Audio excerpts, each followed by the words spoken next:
Ezequiel, capítulo 47. O homem me levou de volta até a entrada do templo. Debaixo da entrada saía a água que corria na direção do leste, pois o templo dava frente para esse lado. A água corria por baixo do lado sul do templo, ao sul do altar. Então o homem me fez sair da área do templo pelo portão norte e me levou pelo lado de fora até o portão que dá para o leste. Um riacho saía do lado sul do portão. Com a sua vara de medir, o homem mediu 500 metros na direção da correnteza para o leste. Ele me fez atravessar o riacho ali, e a água chegou aos meus tornozelos. Em seguida, ele mediu mais 500 metros, e a água subiu até os meus joelhos. Mais 500 metros, e a água chegou até a minha cintura. Finalmente mediu mais 500 metros, e o rio era tão fundo. Eu não podia atravessar. Era fundo demais para ser atravessado, a não ser a nado. Aí ele me disse: Homem mortal, preste muita atenção em tudo isso. Então o homem me levou de novo para a margem. Quando cheguei lá, vi que havia muitas árvores nos dois lados. Então ele me disse: Esta água corre para o leste e desce até o Rio Jordão e até o Mar Morto. Quando entra nesse mar, ela faz com que a água salgada do mar vire água doce. Em todo lugar por onde esse rio passar, haverá todo tipo de animais e de peixes. O rio fará com que as águas do Mar Morto fiquem boas e ele trará vida por onde passar. Desde a fonte de Gede até a de Eglaim, haverá pescadores na praia do mar. E ali eles estenderão as suas redes para secarem. Haverá ali muito peixe e muitas espécies de peixes, como no mar Mediterrâneo. Mas nos brejos e nos charcos, a água não ficará boa. Essa água servirá para a produção de sal. Nas duas margens do rio crescerão árvores frutíferas de todo tipo. As suas folhas nunca murcharão e as árvores nunca deixarão de dar frutas. Darão frutas novas todos os meses, pois são regadas pelo rio que vem do templo. As frutas servirão de alimento e as folhas de remédio.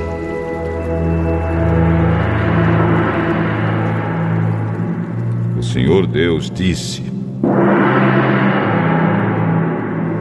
São estes os limites da terra que será dividida entre as 12 tribos, sendo que a tribo de José receberá 2 partes.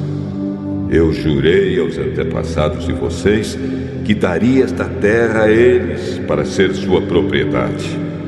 Agora, dividam entre vocês a terra em partes iguais. Ao norte, a fronteira vai para o leste, do mar Mediterrâneo até a cidade de Etlon, até a subida de Amate, até as cidades de Zedade, Berota e Sibraim, que ficam entre o território do reino de Damasco e do reino de Amate, e a cidade de Aticom, que está na fronteira do reino de Aurã. Ao norte, a fronteira vai para o leste, do mar Mediterrâneo até a cidade de Enom, ficando ao norte as regiões das fronteiras de Damasco e Amate. A leste, a fronteira vai para o sul, de um lugar entre o território de Damasco e o de Aurã, sendo que o rio Jordão forma a divisa entre a terra de Israel a oeste e Gileade a leste, até a cidade de Tamar, no Mar Morto. Ao sul, a fronteira vai na direção do sudoeste, de Tamar até o oásis de Cádiz-Meribá, e daí na direção noroeste, ao longo da divisa do Egito, até o mar Mediterrâneo. A oeste, a divisa é formada pelo Mediterrâneo e vai para o norte até um lugar a oeste da subida de Amate. Dividam essa terra entre as suas tribos. Ela será de vocês como propriedade permanente. Quando vocês dividirem a terra, os estrangeiros que estiverem vivendo no meio de vocês e que tiverem tido filhos nascidos aqui, receberão também a parte deles. Eles serão tratados como cidadãos israelitas e tirarão sorte para receber a sua parte junto com as tribos de Israel. Cada estrangeiro que estiver morando em Israel receberá a sua parte junto com o povo da tribo no meio da qual estiver vivendo. Eu, o Senhor Deus, falei.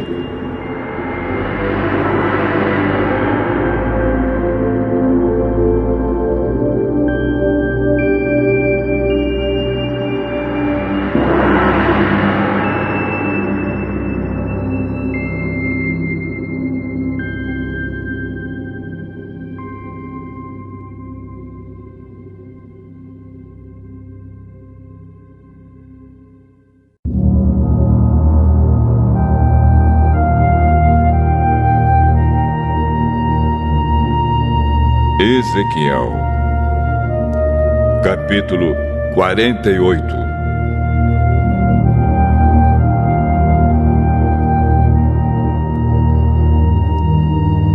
Ao norte, a fronteira vai para o leste, do mar Mediterrâneo até a cidade de Etron, até a subida de Amate, até a cidade de Enom e até a divisa entre os reinos de Damasco e Amate.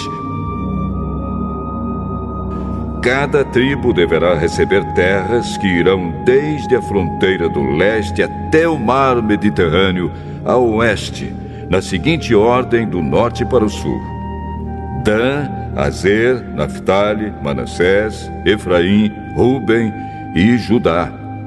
Ao lado do território de Judá ficará a terra separada para uso especial.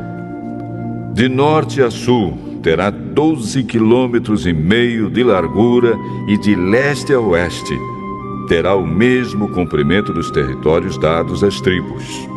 O templo ficará nessa área.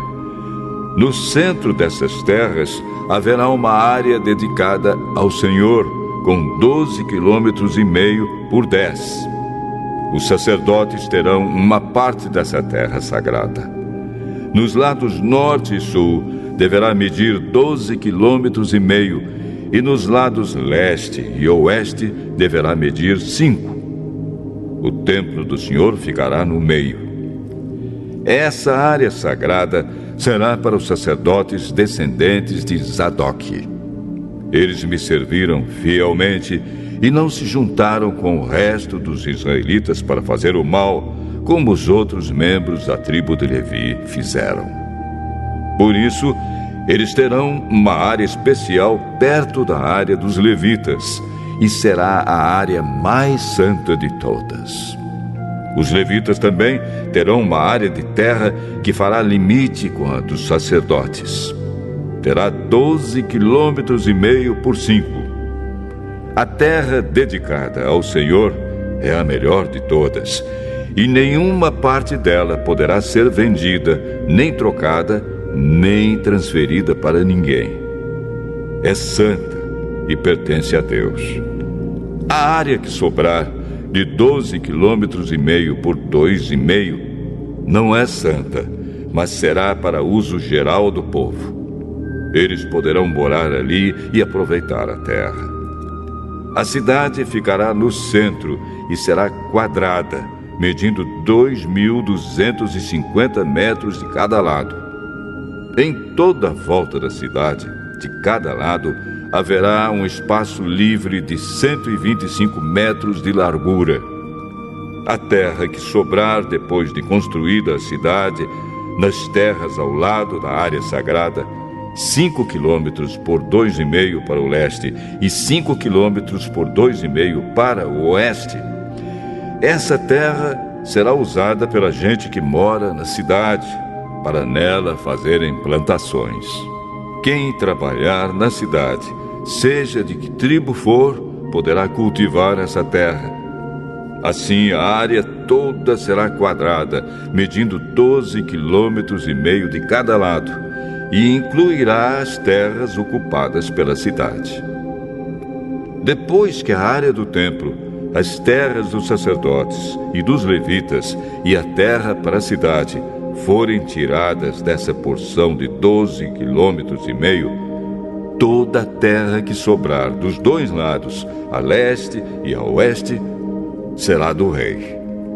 A leste, a terra do rei chegará até a fronteira leste, e a oeste irá até o mar Mediterrâneo. Ao norte, o limite é o território da tribo de Judá, e ao sul é o da tribo de Benjamim. Ao sul dessa porção especial, cada uma das outras tribos receberá uma porção de terra que irá da fronteira leste na direção oeste até o mar Mediterrâneo, na seguinte ordem, de norte a sul: Benjamim, Simeão, Issacar, Zebulon e Gade. Na parte sul do território da tribo de Gade, a fronteira irá na direção sudoeste, desde a cidade de Tamar até o oásis de Cádiz, e daí para o noroeste, seguindo a fronteira do Egito até o mar Mediterrâneo.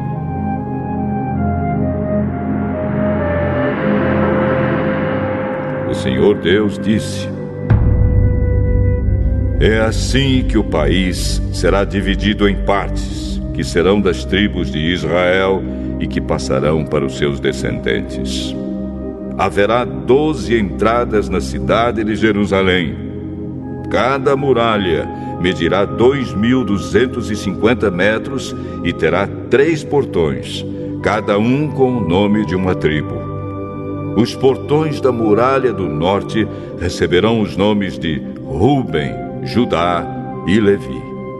Os da muralha do leste receberão os nomes de José, Benjamim e Dan. Os da muralha do sul receberão os nomes de Simeão, Issacar e Zebulon. E os da muralha do oeste receberão os nomes de Gade, Azer e Naphtali. O comprimento total da muralha em volta da cidade toda será de 9 quilômetros.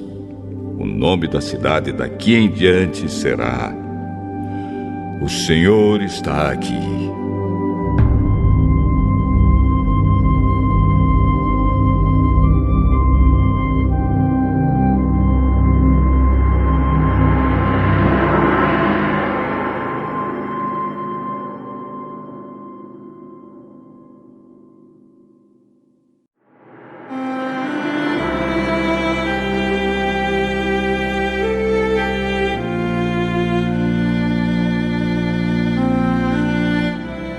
Hebreus, capítulo 3. Meus irmãos na fé, vocês que também foram chamados por Deus, olhem para Jesus, que Deus enviou para ser o grande sacerdote da fé que professamos. Pois ele foi fiel a Deus, que o escolheu para esse serviço, assim como Moisés foi fiel no seu trabalho em toda a casa de Deus. Assim como a pessoa que constrói uma casa é mais importante do que a casa, assim também Jesus é mais importante do que Moisés. Uma casa tem de ser construída por alguém, mas Deus é o construtor de tudo o que existe. E Moisés foi um servo fiel no seu trabalho na casa de Deus e falou das coisas que Deus ia dizer no futuro. Mas Cristo é fiel como filho que dirige a casa de Deus. E nós seremos a sua casa se conservarmos a nossa coragem e a nossa confiança naquilo que esperamos. Por isso, como diz o Espírito Santo, se hoje vocês ouvirem a voz de Deus, não sejam teimosos como foram os seus antepassados, quando se revoltaram contra ele no dia em que eles o puseram à prova no deserto. Ali os antepassados de vocês me desafiaram e me puseram à prova, embora eles tivessem visto o que eu fiz durante 40 anos. Por isso fiquei irritado com aquela gente e disse: eles são gente de coração perverso e não querem obedecer aos meus mandamentos. Eu fiquei irado e fiz este juramento: eles nunca entrarão na terra prometida, onde eu lhes teria dado descanso. Meus irmãos, cuidado para que nenhum de vocês tenha um coração tão mau e descrente que o leve a se afastar do Deus vivo. Pelo contrário, enquanto esse hoje de que falam as Escrituras Sagradas se aplicar a nós, animem uns aos outros, a fim de que nenhum de vocês se deixe enganar pelo pecado, nem endureça o seu coração. Pois seremos companheiros de Cristo se continuarmos firmes até o fim na confiança que temos tido desde o princípio. É isso que as Escrituras Sagradas dizem. Se hoje vocês ouvirem a voz de Deus, não sejam teimosos como foram os seus antepassados quando se revoltaram contra ele. Quem foi que ouviu a voz de Deus e se revoltou contra ele? Foram todos os que Moisés tirou do Egito. Com quem foi que Deus se irritou durante 40 anos?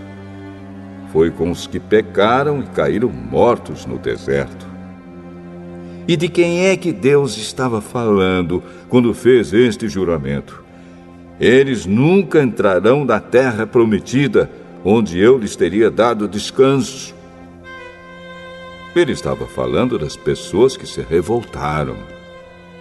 Portanto, vemos que elas não puderam entrar na terra prometida porque não tiveram fé.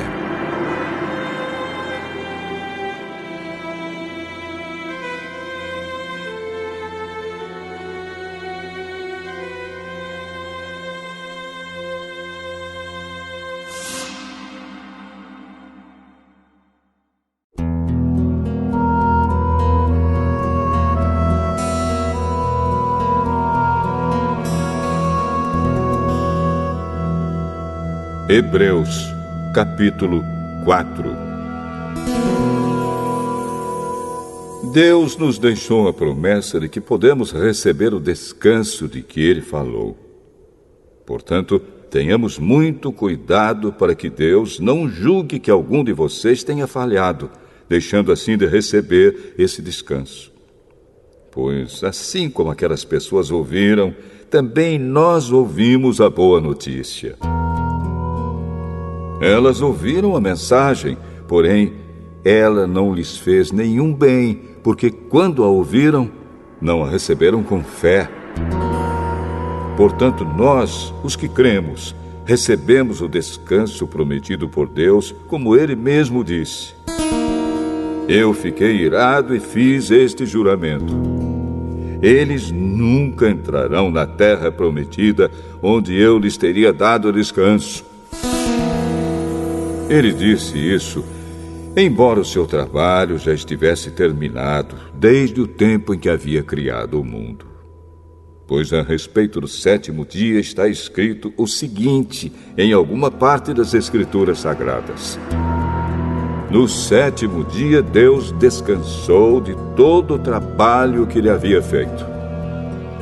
E o mesmo assunto é repetido: eles nunca entrarão na terra prometida, onde eu lhes teria dado descanso. Aqueles que foram os primeiros a ouvir a boa notícia não tiveram fé e por isso não receberam esse descanso. Portanto, há outros que vão recebê-lo. A prova disso é que Deus marca outro dia chamado hoje. Ele falou disso muitos anos depois, por meio de Davi, no trecho das Escrituras já citado.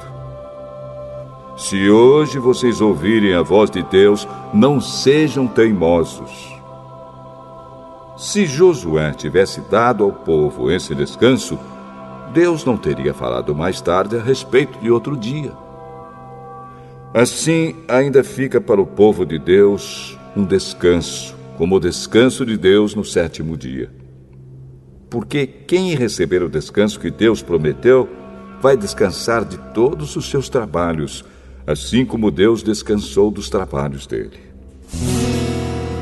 Portanto, façamos tudo para receber esse descanso, e assim nenhum de nós deixará de recebê-lo, como aconteceu com aquelas pessoas por terem se revoltado. Pois a palavra de Deus é viva e poderosa, e corta mais do que qualquer espada afiada dos dois lados. Ela vai até o lugar mais fundo da alma e do espírito, vai até o íntimo das pessoas e julga os desejos e pensamentos do coração delas. Não há nada que se possa esconder de Deus. Em toda a criação, tudo está descoberto e aberto diante dos seus olhos, e é a Ele que todos nós teremos de prestar contas.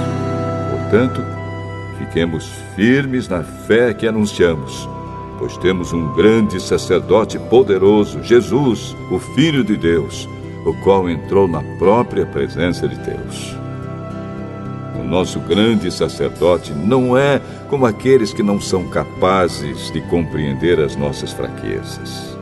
Pelo contrário, temos um grande sacerdote que foi tentado do mesmo modo que nós, mas não pecou. Por isso, tenhamos confiança e cheguemos perto do trono divino onde está a graça de Deus. Ali receberemos misericórdia e encontraremos graça sempre que precisarmos de ajuda.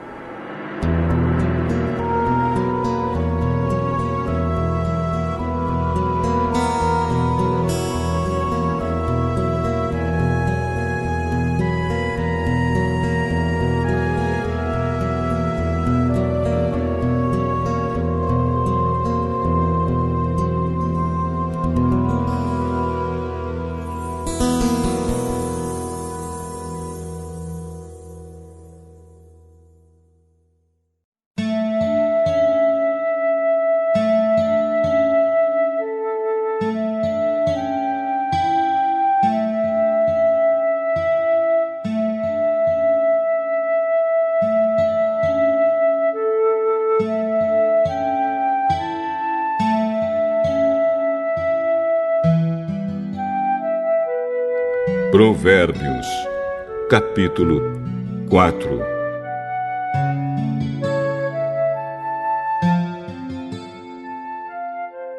Filhos, escutem o que o seu pai ensina. Prestem atenção e compreenderão as coisas. O que eu ensino é bom, portanto, lembrem dos meus conselhos. Quando eu era menino, filho único dos meus pais, o meu pai me ensinava dizendo: lembre das minhas palavras e nunca as esqueça. Faça o que eu digo e você viverá. Procure conseguir sabedoria e compreensão. Não esqueça, nem se afaste do que eu digo. Não abandone a sabedoria e ela protegerá você. Ame-a e ela lhe dará segurança. Para ter sabedoria, é preciso primeiro pagar o seu preço. Use tudo o que você tem para conseguir a compreensão. Ame a sabedoria e ela o tornará importante. Abrace-a e você será respeitado. A sabedoria será para você um enfeite, como se fosse uma linda coroa. Escute, meu filho. Aceite o que estou dizendo e você terá uma vida longa. Eu lhe tenho ensinado o caminho da sabedoria e a maneira certa de viver. Se você andar sabiamente, nada atrapalhará o seu caminho e você não tropeçará quando correr. Lembre sempre daquilo que aprendeu. A sua educação é a sua vida. Guarde-a bem. Não vá aonde vão os maus. Não siga o exemplo deles. Não faça o que eles fazem. Afaste-se do mal. Desvie-se dele e passe de lado. Os maus não podem dormir sem ter feito alguma coisa má. Eles ficam acordados até conseguirem prejudicar alguém. Porque para eles, a maldade e a violência são comida e bebida. A estrada em que caminham as pessoas direitas é como a luz da aurora, que brilha cada vez mais até ser dia claro. Mas a estrada dos maus é escura como a noite. Eles caem e não podem ver no que foi que tropeçaram. Filho, preste atenção no que eu digo. Escute as minhas palavras. Nunca deixe que elas se afastem de você. Lembre delas e ame-as. Elas darão vida longa e saúde a quem entendê-las. Tenha cuidado com o que você pensa, pois a sua vida é dirigida pelos seus pensamentos. Nunca fale mentiras, nem diga palavras perversas. Olhe firme para frente com toda a confiança. Não abaixe a cabeça, envergonhado. Pense bem no que você vai fazer e todos os seus planos darão certo. Evite o mal e caminhe sempre em frente. Não se desvie nem um só passo do caminho certo.